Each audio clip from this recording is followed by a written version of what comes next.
Aunt Clara thought with the holidays coming and more miniature pies to bake for Hazel, she'd share her recipe. Well, her tiny pie making process. And here's the secret ingredient: toilet paper. Aunt Clara says it makes the flakiest miniature crust in all of Maple Valley. She swears by plain water, and it took some convincing, but she agreed to try the cornstarch and water, just to see if we can make the pie crust a little stiffer. She wasn't too happy about this either. I told her I wanted to test a few ideas, swapping out the toilet paper for coffee filters and paper towels to see which one makes the best crust. First, we'll make Aunt Clara's original crust, just water and toilet paper. I'm using 2-ply toilet paper, folded and cut into quarters. A spray bottle is helpful but not necessary. A paintbrush dipped in water does the job too. We'll start by spritzing the bottle cap or wetting it with the paintbrush. Then lay a single layer of toilet paper over the top and gently press it into the ridges. If it tears a little bit, that's okay because you'll be adding 8 layers in total. Then lay your next piece over the top. Give it a light spritz of water and press it into the grooves again. Keep repeating until you've done all 8 layers. And just a reminder, a paintbrush dipped in water works just as well. Ideally, you'd let it dry completely on its own, but I need to speed things up for the video, and honestly, who wants to wait? I'm using a heat gun to speed things up, but a warm oven on the lowest setting would probably work too. If you're in a hurry like me, please be careful. I think mine's dry enough. I cut away the extra, leaving a small edge for the crust. Clara says to hold on to the extra you cut off. I go around the edges and loosen it, running my tweezers between if needed. Mine must have still been a little damp near the cap, and that's why it lifted off like that. You can see how it has that pie crust appearance and texture. Okay, now let's try it with the cornstarch and water mixture. I still spritz the cap with water first and lay down the first layer of toilet paper like before. The difference this time is that I'm using the cornstarch mixture between each layer instead of the water for all 8 layers, and then I finish with the cornstarch mixture on top. I dried this one with my heat gun too. It definitely feels a lot stiffer than the one I made with just water and toilet paper. Here's how they look side by side. The one on the left is made with the cornstarch. Now let's swap out the toilet paper for a coffee filter. Again, I layered the pieces with the cornstarch mixture. I think I only did about 6 layers this time because it seemed thick enough. It kind of reminds me of that phyllo pastry dough. I think that's what it's called. Let's try the paper towels done the same way. I don't see as much definition as I did with the toilet paper. Claire said it would work in a pinch, but only if she absolutely had to. So I'd have to say my favorite is the toilet paper with cornstarch overall, and Aunt Clara hates to admit it, but it's her favorite too.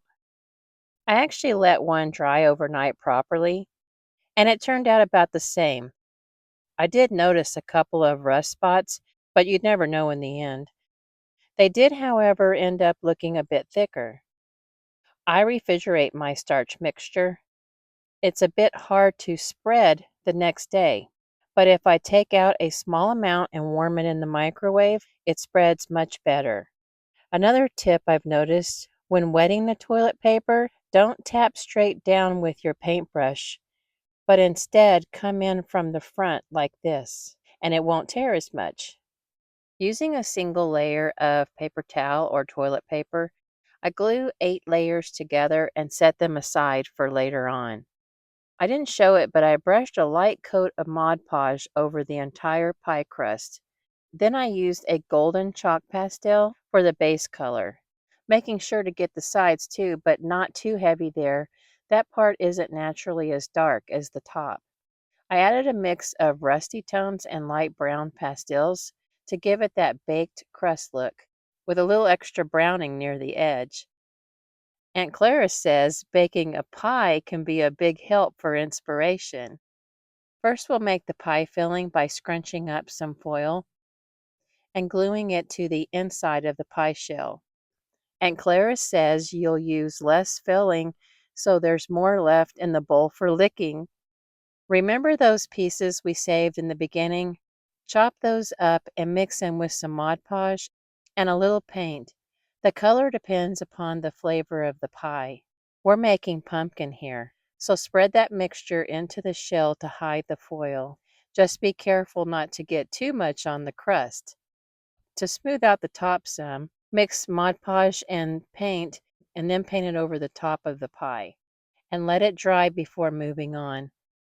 Now get out that piece we prepped earlier and peel it away from the parchment, wax paper, or whatever nonstick surface you have it on. This will be our crust for the tops of the pies.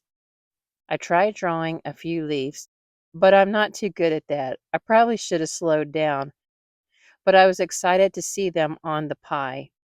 Aunt Clara says when it comes to pie making, it's best not to rush. Now I'm using the same chalk pastel colors I used for the bottom, just to give these little leaves that tasty golden crust look. Once it's how I want it, I add a light coat of diamond glaze. I love how it blends the chalk pastels together. Now on to her apple pie. I made the filling the very same way as the pumpkin, starting with the scrunched up foil and then mixing Mod Podge and paint for the pie color, and adding a bit of chopped toilet paper scrap. Aunt Clara said I didn't add enough brown sugar. I filled the pie shell, but this time I didn't smooth it like the pumpkin pie. I also scraped a little bit of chalk pastel over the top to give it that cinnamon look. Using that piece that we prepped earlier, I cut thin strips for the lattice. Make sure the textured side is facing up, not the smooth one. Now lay out your lattice pieces. I use 4 strips in each direction. Just weave them together and add a little glue where they intersect. If you don't feel like weaving, it'll still look fine just to lay the strips on top instead. Here I'm giving the lattice that same tasty, crusty look again. I'm not adding diamond glaze yet. I start by applying glue to the back of the lattice and then laying it over the pie and pressing it into place. Then you can just trim off the extra. My edges looked a little bit pale, so I went back over them with chalk pastels for more browning. Once the pie looks finished and nice and golden, that's when I add the diamond glaze. Aunt Clara's pretty pleased with how it turned out, but this is not the end. She also made a cherry pie the very same way, only this time the hand-cut lattice strips were cut with a wavy look. We both decided that we need a blueberry pie, but we're switching things up a little. Instead of the toilet paper mixture, we're wondering how hot glue would work over the foil instead. You'll want to completely cover the foil with the hot glue. Mine was pretty full, and that's because I wasn't sure if it would shrink down at all. I mixed a little purple paint with Mod Podge to paint the hot glue filling. I tried my best not to get it all over the crust. I finished it with the same wavy lattice top as before. We were just admiring the pies when I told her, they're going to want some pies cut into with little slices to serve. So we came up with a plan using more hot glue. But first, if you're going to have pies cut into, you'll need them in a pie pan. So I grabbed my compass and marked out some small half circles on cardstock. Mine ended up about 3/16 of an inch tall. I wrapped one around the side of a pie, keeping it snug, then marked where it overlapped and trimmed off the extra. Glue the ends together and then glue it down to some cardstock and let it dry. This is how mine turned out. I even added little handles to some of them.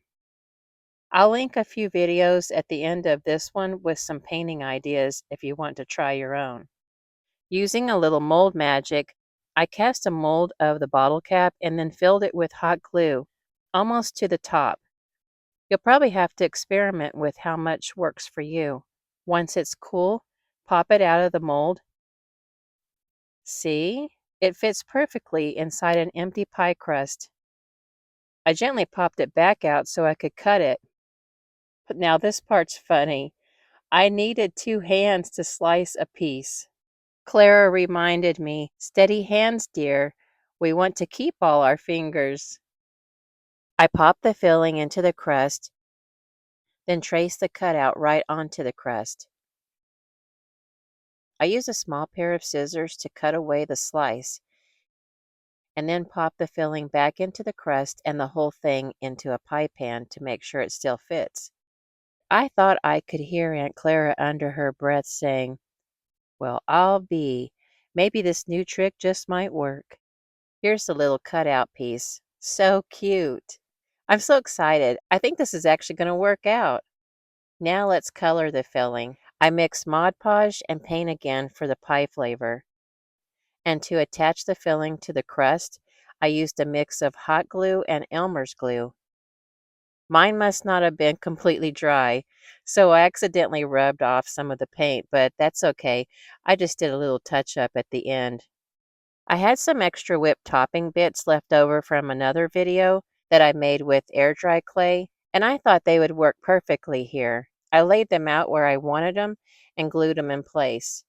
I do wish I had waited until after I glued the pie into the pan because it made it harder to press everything down evenly.